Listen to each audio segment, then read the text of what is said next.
What if the lighthouse was more horror? Let's talk about Beacon.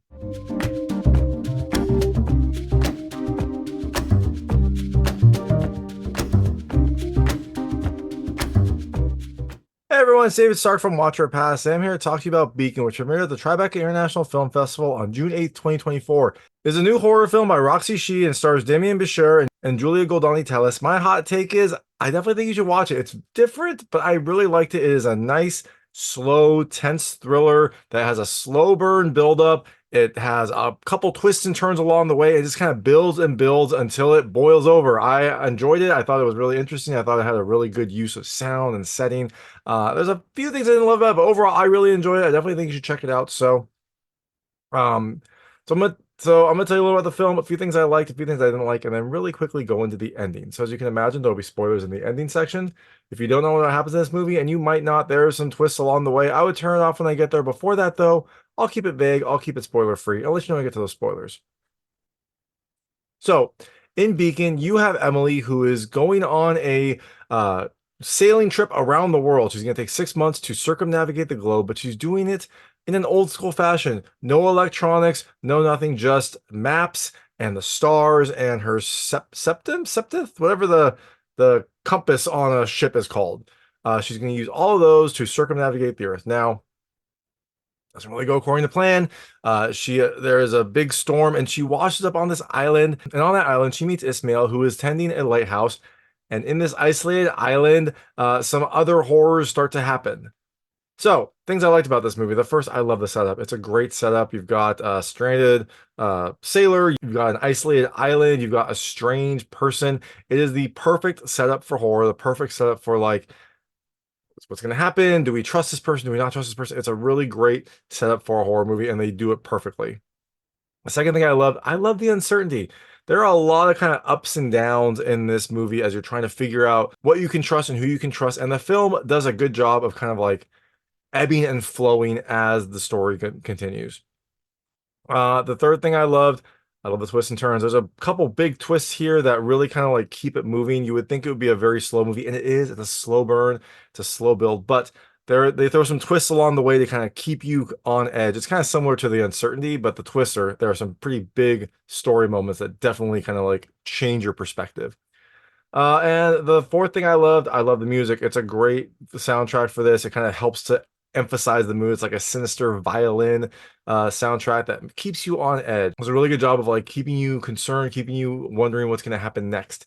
And the last thing I love the escalation. You kind of think of it also as like the slow burn. This film builds and builds and builds and kind of and the situation grows and grows throughout. It definitely kind of like keeps you tense, keeps you wondering what's going to happen next. And the film does a really good job of like keeping the viewer engaged and kind of like one-upping itself. So, all that being said, things I didn't love as much. There's really only one thing.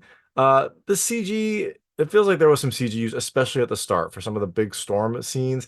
It feels like there was some CG use, and it was fairly noticeable. Now, it's not that big of a deal because a lot of the film takes place on this island and this lighthouse, and it doesn't seem to use a ton of CG. I'm sure there is CG with some of the weather and things like that, but the opening scenes and especially like the start and there's like some fog and things like that, they all look like they're added with CG, and it broke a little bit of my suspension of disbelief, especially at the start. So again, not a huge deal. I really enjoyed this film. So that is Beacon. It premiered at the Tribeca International Film Festival on June 8th, 2024. Like I said, I think you should watch it. If you're at Tribeca, definitely check it out. If you're not, I would keep an eye out for it. I'm sure it'll hit a couple more festivals, and then I'm sure it'll come to, Shutter maybe, or some sort of digital release. It's an IFC film, so it'll come out probably on digital. Maybe it'll have a short theatrical one. I'm not 100% sure, but definitely keep your eyes out for it. It is a good horror experience. So I'm gonna really quickly go into the ending right now. So if you don't know what happens in this movie, I would turn it off now because there will be spoilers.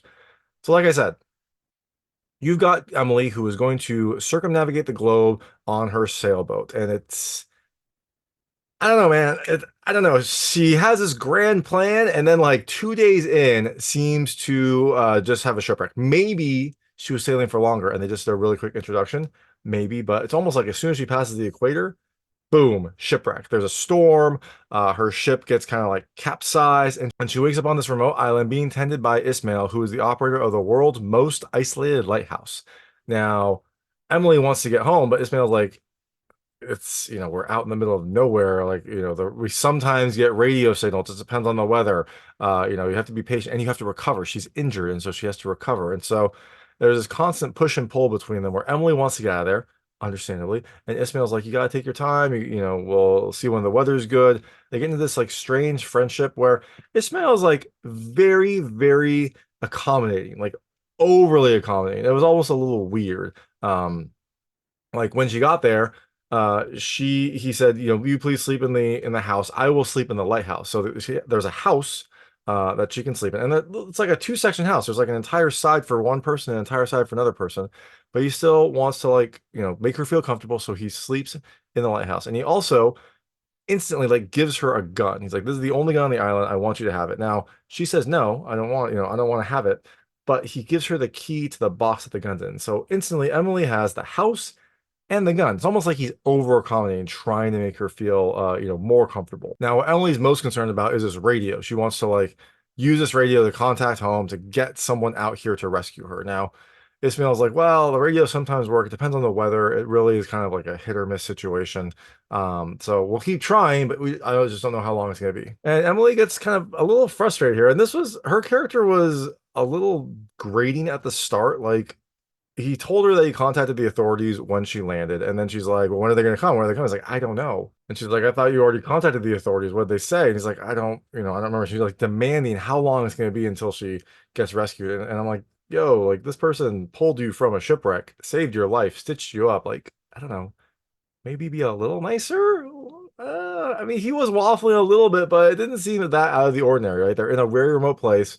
The radio sometimes works apparently, and so she really wants to get rescued. He kind of is taking his time. So after she kind of gets a little more comfortable, he shows her this bundle of stuff that he salvaged from her ship. Her ship like washed up on shore. He saved her, got what he could, but he had to like get her up to the lighthouse, or he had to get her up to the house to like stitch up her wound and make sure she was okay. She had a gash. She was very sick, and so he managed to save some things, and he gave it to her, and she instantly like, I need to see the rest of it. I need to see my ship.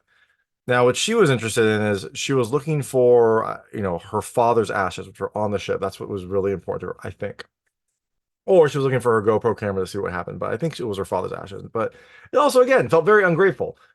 He saves her. She's up and moving. He's like, when am I gonna get rescued? When am I gonna get rescued? And then he shows her this like stuff that he fished from the ocean during a storm while he's trying to like patch her up and like pulled up to the house. And she's like, where's the rest of it? I need to see more. I'm like, come on, Emily, like take your time. Eventually they start to become a little bit more friendly. He takes her to the lighthouse, and this is an interesting scene because like I guess the winds are so violent here that she couldn't walk by herself. So he had to like tie a rope around her to make sure that she wouldn't like blow off, like blow away in the wind.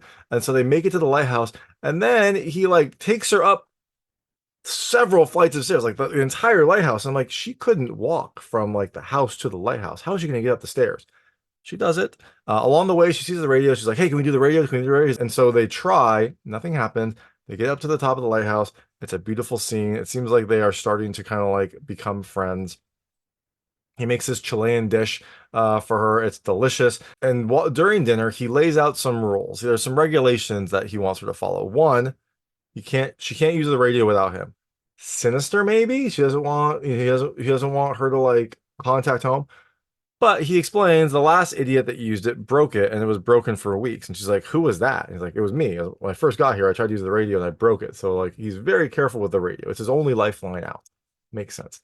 Second, he wants her to lock her room at night, and he wants her to not brush her hair. And they're like, that's weird. But apparently, like in sailing myths, there are these things called sirens that I guess are tricksters to try to trick people into the ocean. And so he wants her to lock the door so she's not like moving around at night. And so the sirens don't see her and get jealous. And also, apparently, brushing her hair draws the sirens in. So there's several things that he does to try to like stop the sirens. And sirens are essentially like evil mermaids.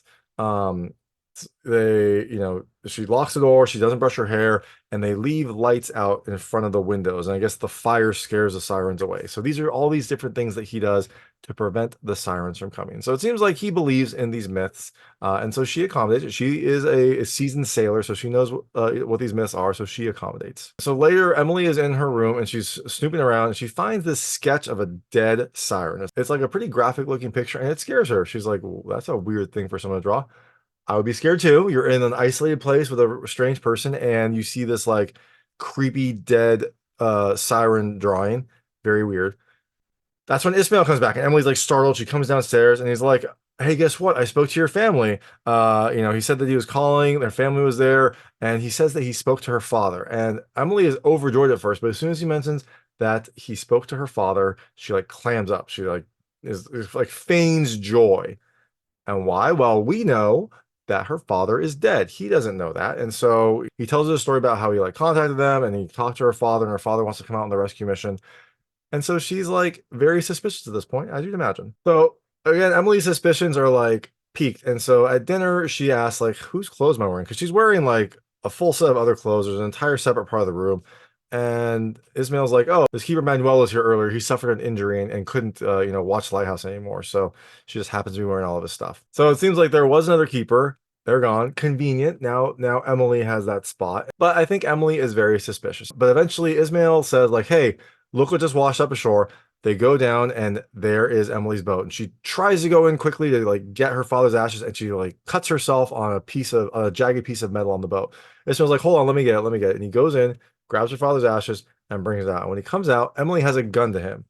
And he's like, whoa, what's going on? And she's like, you said you spoke to my father. You couldn't have spoke to my father. My father is dead. You're holding his ashes. And she's starts demanding, like, who did you speak to? Who did you speak to? She doesn't believe him. And he, is trying to remember. He's like, it was a long time ago. It happened so fast. And then he says, Graham. He said, I talked to Graham. And she's like, Graham, that's my grandfather. It's like, yeah, maybe, I guess, I don't know. I thought it was your father. I assumed it was your father. I couldn't really hear. It was very quick. And so Emily, who had a gun to his head, seems to soften up. She sits down, she starts crying, she was like super stressed. And Ismael again is like very calm. He's like, it must have been it was just a miscommunication. Like, I thought it was your father. I'm sorry.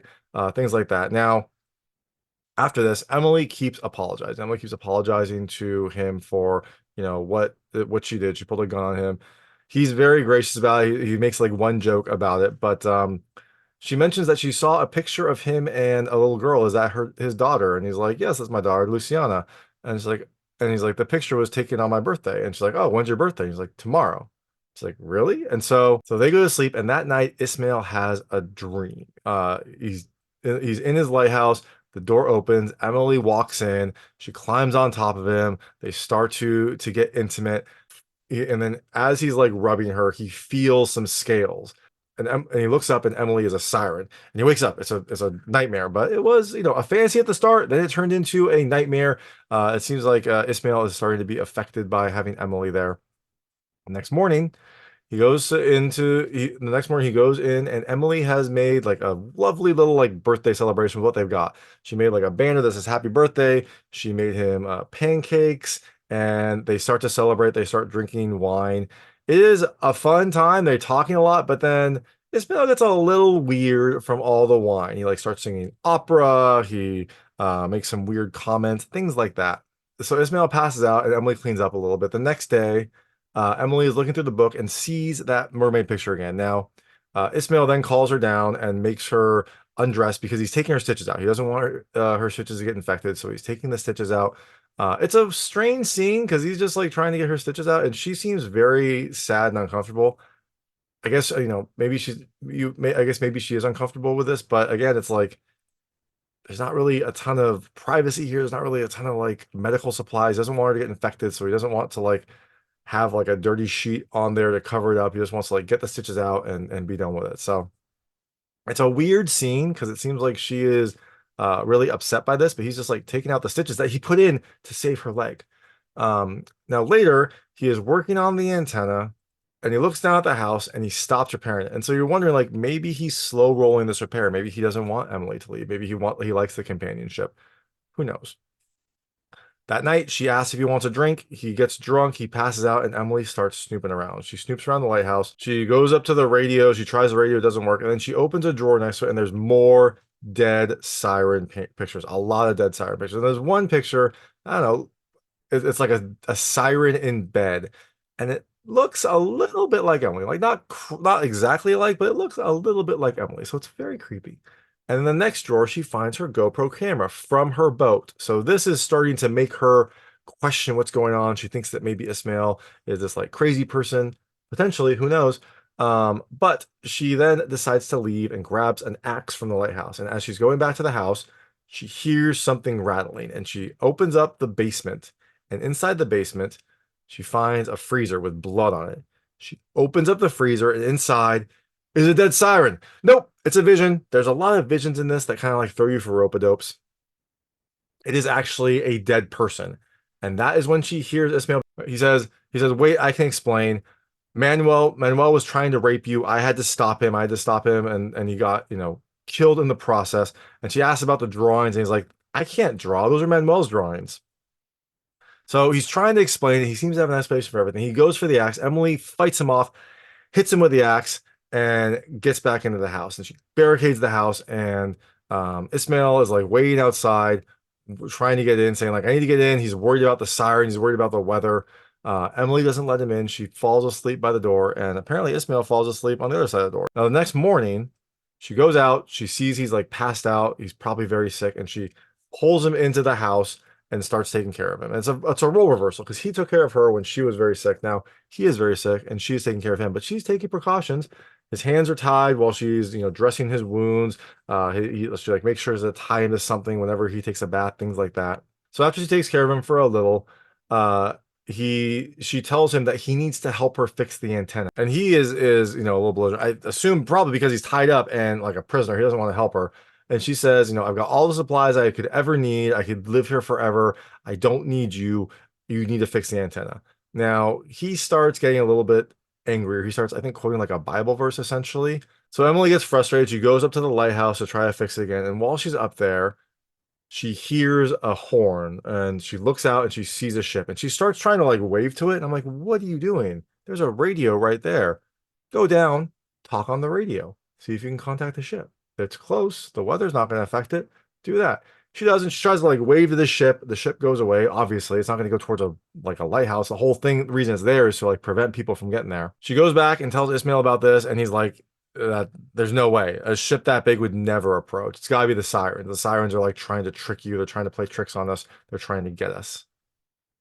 But Ismael says he is no longer fooled by their tricks. And he then turns to Emily and says, ask if she's seen what she truly is. Now, Emily goes to the mirror later, not then, and pulls up her shirt a little bit. And we see some like scales on her side. And then she like looks on her neck and we see some gills developing. So it seems like Emily might be turning into a siren. It seems like that is the implication here. Her wound has been itchy for a while. She's like pulled off stuff from it. So it definitely seems like this is a slow transformation. That seems like one that's probably happening. Now, later in the house, the lights go out and we find out the generator has gone out. And so Emily asks Ismael, like, how do you restart the generator? And he's like, I can help you. And she's like, just tell me how to restart the generator. He doesn't do it. He like gives her quick instructions, but it doesn't like tell her much. So she takes him and like throws him in like a closet, essentially. It's like either a closet or like a mudroom right by the door. He gets very scared here. I think he doesn't like being here because he's by the door and the lights are out. So there's no light to draw the sirens away. He's in danger here. So he gets very upset. He tells her where the gas is. Emily goes and like restarts the generator. But while he's in there, he doesn't want to be here. So he keeps banging on the door. And when he finally restarts the generator, she goes back up to the house and she comes in and sees the door has been like beaten down. It's been caved in. Ismael is now free. She sees him outside and he's like, has a lantern and the ammo. And he's like, I don't know, 50 yards away. Emily gets very upset, very scared by this, and like starts shooting him with the gun. And she has 3 shots. She shoots all 3, and then she's out, which very bad decision, Emily. Why would you just waste your shots in the middle of the night? So now that Emily doesn't have any bullets, Ismael runs and like tackles her. They start fighting. He says like, show me your fangs. And then there's these scenes where like Emily like transforms more or less into a siren. Like when he says, "Show me your fangs," her like mouth fills with fangs, and she like screeches at him. They fight some more, and eventually Emily says, "If they don't come for the light, surely they'll come with the lights out." And she runs up to the lighthouse. Now, Ismael doesn't want the lighthouse to go out. Clearly, like he doesn't want the light to go out because that's very dangerous, and so he follows her. She gets up to the top. They have a fight. They fight over the lighthouse. She like hits it once. He fights her. She eventually like kicks him off, and then she breaks the light. She breaks the lighthouse light. After this happens, they keep fighting, and during the fight, Emily seems to use more siren powers, I guess. She like scratches Ismael's face, so he has these bloody marks on his face. And Ismael calls himself like the killer of sirens. So it seems like he's ready to do what needs to happen. Emily is fighting back, and eventually Emily gets the upper hand. She gets the axe and like hits him in the back with the axe. Then she hits him in the head again. She kicks him down some of the lighthouse stairs. He lands a little bit down, and he like turns to her, clearly in pain, and says, "There are no dangerous seas, just dangerous sailors." And then he falls off the lighthouse railing, killing himself. I don't know why he did that. I don't know if he was like scared that now that she had the upper hand, he didn't want her to do anything to him, so he killed himself. I don't know if he just wanted to like I, I don't know. It was a really weird scene. It was weird that he like pushed himself off. It'd be one thing if she like kicked him, but he kind of pushed himself off. Now, after this happens, she hears something and she hears the radio, and she goes down to look at the radio, and the radio is saying a message. It's basically saying like confirming the rescue of Emily will happen tomorrow at 0600. Good weather is expected. Please confirm receipt. So dun dun dun. Emily is listening to this, covered in Ismael's blood from their fight, breaking the lighthouse. And it turns out that the next morning at 0600, which is probably not that far away, the rescue will happen, will commence. People will be there to get Emily, and she's going to have a very big mess in her hands. It seems like Ismael did call the radio, did call in for help. It seems like the rescue had been planned, and now they were going to execute it. But Ismael is now dead. So that is Beacon. Like I said, I liked it a lot. I thought it was really good. I had a nice slow build. The siren stuff was interesting, but I think it was probably more Ismael hallucinating it rather than Emily becoming a siren. Although there were some scenes where she just did like, reach her wound and pull up a scale, or reach down and like find scaly skin and things like that. She did see those gills. That wasn't Ismael seeing them. At first I thought like all those scenes where she like turned into a siren was Ismael just imagining it, but Emily also did. So maybe she's a siren. I think more likely it's just essentially cabin fever, but for a lighthouse. Like they were so isolated, they mistrusted each other that they became kind of a little bit crazy, and that's what happened. But either way, Emily's gonna have a very bad morning. She's probably gonna have to throw a body overboard, clean up a little bit, try to figure out what her story is, because rescue's happening and she is covered in blood. So that is Beacon. Like I said, I definitely think you should check it out. It's premiering at Tribeca International Film Festival on June 8th, 2024. Keep your eyes out if you don't see that Tribeca. I'm sure it'll hit some more festivals and then probably come to streaming or on demand. So thanks so much for watching. If you like this review, please like and subscribe to this channel. It helps me out a lot. Make sure all my new content goes straight to you. Thank you.